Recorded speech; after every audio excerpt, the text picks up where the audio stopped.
This is Diana Sullivan in Austin, Texas, and I'm doing another ribber lesson. This time I want to talk about short rowing.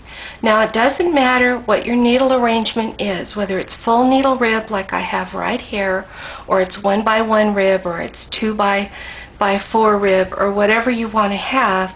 The techniques are going to be basically the same. To knit this sample along with me, I've used a thinner yarn. I'm actually using some Trenzado that I had in a medium color because medium colors show up with the camera.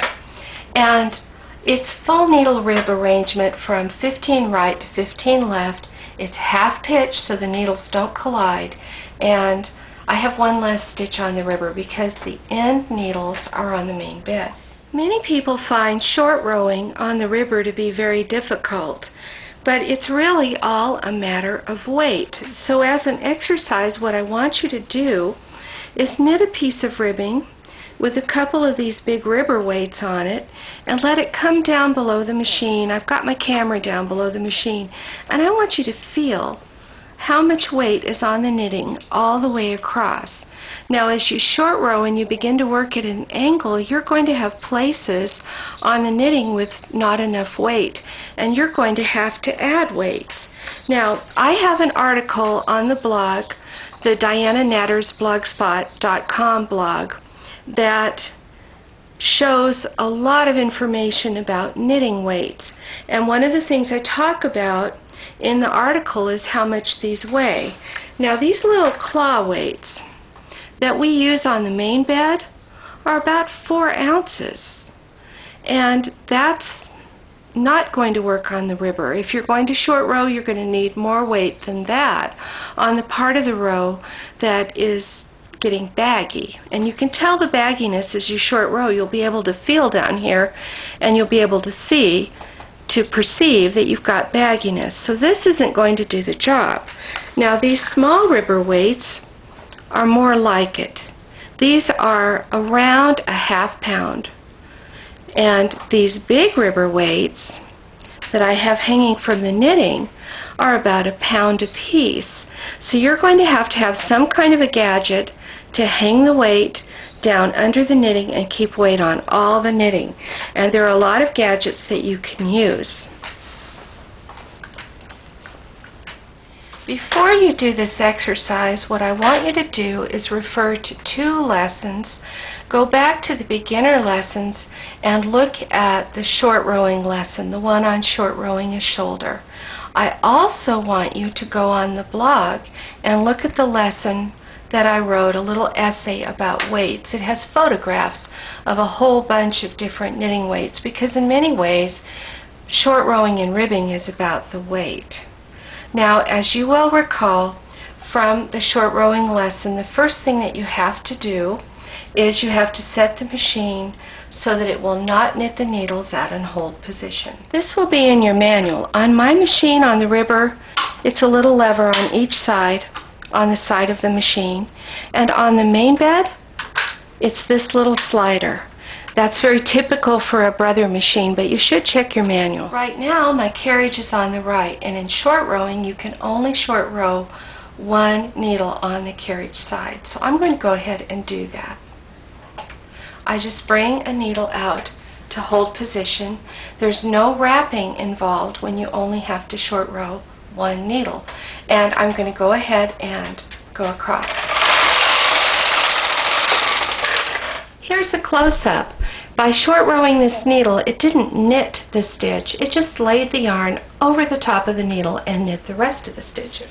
Now on the left side, because the carriage is on the left, I'm going to bring 1 needle out into hold.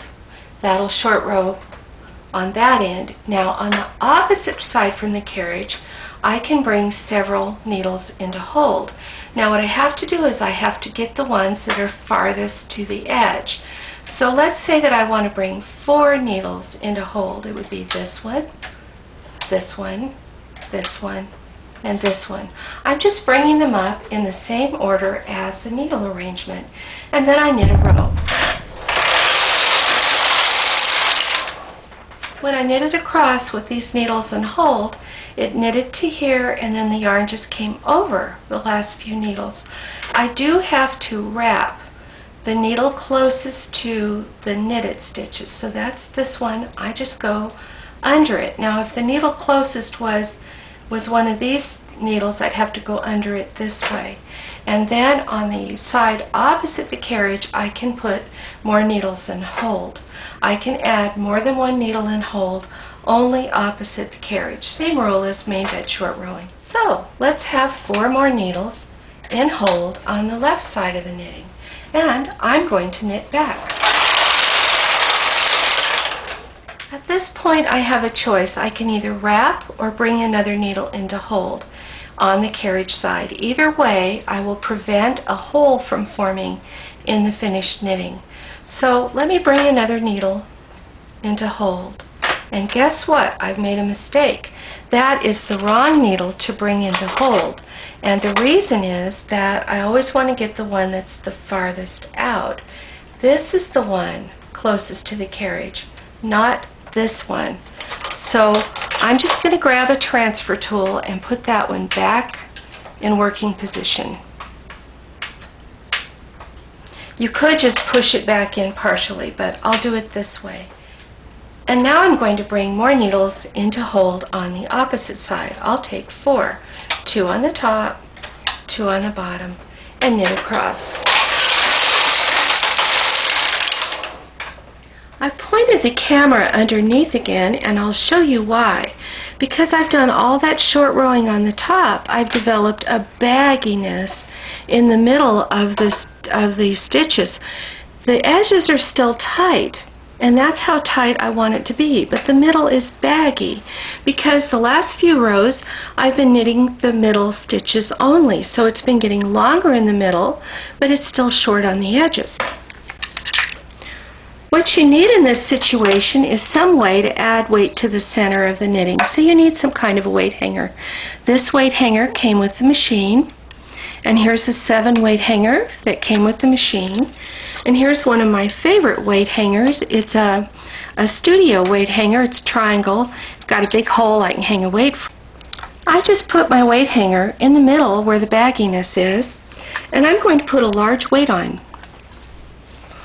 So now I have plenty of weight so I can keep short rowing. I'm just sticking to the pattern. I'm bringing out 1 on the carriage side, 4 on the opposite side, knitting across. 1 on the carriage side, 4 on the opposite side, knitting across,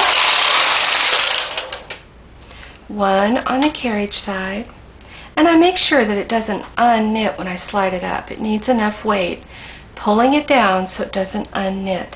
If it started to unknit itself, that would be a real clue that I need to adjust the weights down below. Now I just proceed in this fashion, and when I don't want to short row anymore, I can just bring the needles down part way into work, and when I knit across, the machine will pick them up and knit them.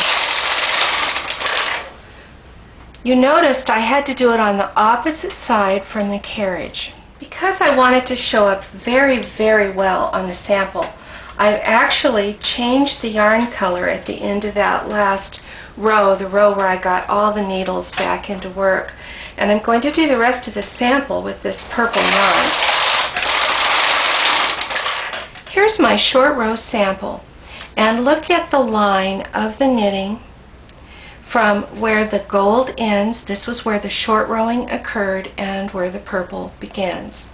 This could be a dart on each side of the knitting, or this could be shoulder shaping. Any place that you need to use short rowing, you can do it on the river just like you can do it on the main bed.